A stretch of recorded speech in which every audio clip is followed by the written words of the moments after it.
शामली में किसानों के बकाया गन्ना भुगतान की मांग को लेकर चल रहे धरने में पहुंचे किसान नेता राकेश टिकैत ने सरकार पर जमकर निशाना साधा। उन्होंने कहा कि सरकार का किसानों के भुगतान पर नहीं बल्कि किसानों की जमीन पर निगाहें हैं और किसानों को अपनी जमीन को बचाना है। साथ ही राकेश टिकैत ने किसानों के गन्ना भुगतान को डिजिटल किए जाने की भी सरकार से मांग की। जनपद शामली में 3 शुगर मिलें हैं और इन तीनों शुगर मिलों पर किसानों का करीब 340 करोड़ रुपए बकाया है। इस भुगतान को करने की मांग को लेकर किसान काफी समय से आंदोलन कर रहे हैं। शामली की गन्ना समिति पर धरना दे रहे हैं। गुरुवार को शामली में आयोजित इस धरने को समर्थन देने के लिए किसान नेता राकेश टिकैत भी पहुंचे और उन्होंने सरकार पर जमकर निशाना साधा। उन्होंने कहा कि सरकार की किसानों के प्रति मनसा साफ नहीं है। सरकार का किसानों का बकाया भुगतान करने पर ध्यान नहीं है, बल्कि सरकार का ध्यान किसानों की जमीन पर है और किसानों को अपनी जमीन बचानी है।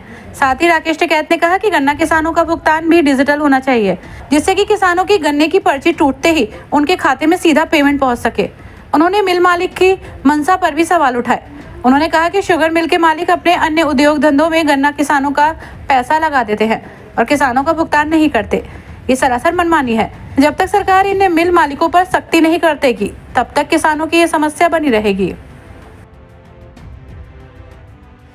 धरना दे रखा, क्या पूरा मामला? देखो, मामला पूरा ये है कि शामली शुगर फैक्ट्री, जितनी भी शुगर फैक्ट्री है, 3 शुगर फैक्ट्री यहाँ पे है। राणा, जो गुरजीत राणा है, जिसकी ऊन शुगर फैक्ट्री है, वो पैसे दे सकता है। उसने दूसरी फैक्ट्री को भी पैसे दिए। वो इसलिए पैसे नहीं दे रहा कि 2 फैक्ट्रियों ने नहीं दिया तो वो भी नहीं दे रहा। वो दे सकता है, उसके पास में पैसे हैं। तीसरा, जो थाना भवन की बजाज वाली, उनका कुछ पैसा सरकार पर था, उन्होंने वो दे दिया। कुछ उन पर बकाया रहेगा, तुरंत वो भी उनको देना चाहिए। व्यवस्था करके किसानों से वहाँ पे बातचीत करें। और सबसे ज़्यादा पैसा 225 करोड़ रुपया शामली शुगर फैक्ट्री पे है। और ये शामली शुगर फैक्ट्री एक टाइम पे नंबर 1 पर होती थी। यहाँ के जो आसपास के गाँव भी थे, वे भी बड़े मजबूत थे। आज ये पैसा नहीं दे रहे तो इस फैक्ट्री की सबसे ज़्यादा वैल्यू ख़त्म हो रही। यहाँ के किसान जितने भी, हमारे जो खाप चौधरी ने, उन्होंने ये धरना दिया। ये यहाँ पे पिछले 2-3 महीने से धरना चला रहे हैं। यहाँ पे हम सब लोग इनके साथ में हैं और सारी खाप पंचायतें और किसान संगठन इनके साथ में ये भुगतान दे। और जो भी कमेटी निर्णय लेगी, हम इन कमेटी निर्णय के साथ में हैं। ठीक है सर, सरकार ध्यान ही नहीं दे रही है गन्ने का। देखो, सरकारों का काम तो ये हो गया, सरकारों का काम ये है, और शुगर फैक्ट्री का भी। शुगर फैक्ट्री ये समझती है कि गन्ना तो हम खरीद लें और भुगतान सरकार कर दें। ठीक है जी। इनके जब तक दूसरी इंडस्ट्रीज बंद नहीं करोगे, जैसे बजाज वाले हैं, उन्होंने पूरा पैसा डाइवर्ट करा अपना, जो बिजली पावर प्लांट लगाए उसमें करा इसने ललितपुर के अंदर। जो और फैक्ट्री हैं उसमें भी इसी तरह की दिक्कत हुई। कुछ ग्रुप हैं यहाँ पे, मोदी शुगर वाले हैं, उन्होंने भी दूसरी इंडस्ट्रीज में अपना पैसा डाइवर्ट करा। इन्होंने भी पैसा डाइवर्ट करा है।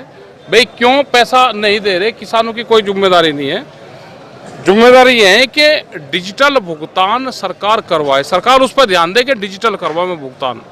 जैसे दूसरी चीज़ें कार्डों से होती है, ये झंझट ही खत्म हो जाएगा। आप डिजिटल शुरू हमारा करें, यही हमारी अब सरकार से डिमांड रहेगी आने वाले टाइम। 14 दिन में गन्ना बकाया भुगतान की बात थी। 14 दिन में तो गन्ना, 14 दिन में तो ब्याज भी बात है, गन्ना भुगतान भी है, नहीं हो रहा ना। हमने करा कि डिजिटल भुगतान करो। डिजिटल भुगतान, गन्ना शुगर मिल में गया, गन्ने का वेट, वैरायटी और रेट, और सीधा किसान के उसमें ट्रांसफर हो जाए। अगर 2024 का चुनाव भी नजदीक आ रहा है, तो क्या सरकार को उसमें नुकसान होगा या फायदा होगा? देखो, ये तो इस तरह का टारगेट, और यहाँ पे इन्होंने यहाँ पे इस तरह के लोगों को जाके कर दिया। अगर यहाँ की कमेटी अब ये निर्णय ले कि बगैर भुगतान के हम मिल चलवाते हैं, तो लोग, और ये ऐसा बदनाम करेंगे इनको कि पैसा मिला नहीं, भुगतान हुआ नहीं, मिल चालू करवा दिया।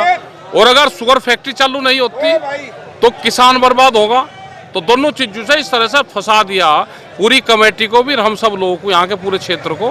जाल गाँव में 22 लोगों को शामली मिल द्वारा लगा गया, कम से कम 1100 क्विंटल गन्ना उनका लेकर उनको डुप्लीकेट पर्ची दी गई। आपके वो बिल्कुल उन्होंने संगठन ने धरना दिया अभी परसों कोतवाली में। नहीं, कोई इस तरह का कोई हमारी जानकारी में अभी नहीं है, लेकिन यहाँ की कमेटी की अगर जानकारी में होगा तो हम जानकारी करेंगे। और जो भी किसानों के साथ में ठग विद्या हुई, नकली पर्ची दी गई है, तो प्रशासन की और मिल वालों की जिम्मेदारी है उसकी जांच करके उन किसानों का गन्ने का भुगतान करवाया जाए। किसानों के धरने पर सरकार क्यों ध्यान नहीं देती? सरकार तो दे ही नहीं, सरकार तो इनकी जमीन पे ध्यान दे रही, धरने पर कहाँ ध्यान देगी। इनकी जमीन को कैसे ठगा जाएगा? फसलों के रेट दिन के उजाले में नहीं मिलते और जमीन आप रात को बेच लो, तो जमीन पर टारगेट है, फसलों पर तो ही नहीं। बाबा जी कुछ दिन पहले उन्होंने दीवार तोड़ के एक गेट बना देता, उसमें चोरी से बेचने का प्रयास किया जा चुका है, उसमें कोई कार्रवाई भाई हमने ये कहा है कि जितनी भी चिन्नी बिखरी उसका पैसा सीधा किसान के उसमें आना चाहिए। डीएम और ये सब इसकी मॉनिटरिंग करें। अगर मॉनिटरिंग नहीं प्रशासन कर रहा तो उनकी गलती है। भाई प्रशासन ही तो झेल रहा है ना इस आंदोलन को। जितने दिन से यहाँ पे सारे सब लोग बैठे हुए हैं, बाबा जी बैठे, ये बैठे, संजय जी बैठे, तो सब लोग बैठे हुए हैं यहाँ पे, तो इसीलिए तो धरना दे रहे हैं। ये सब लोग आए हुए हैं आज। अगर जो शासन हर न्यूज अपडेट के लिए डिस्क्रिप्शन बॉक्स में दिए हुए लिंक से ज्वाइन करें रॉयल बुलेटिन का व्हाट्सएप ग्रुप और पाएं हर खबर सबसे पहले अपने व्हाट्सएप पर। अपने आसपास की खबरों के लिए सब्सक्राइब करें रॉयल बुलेटिन और इस वीडियो पर कमेंट के जरिए अपनी राय देना ना भूलें।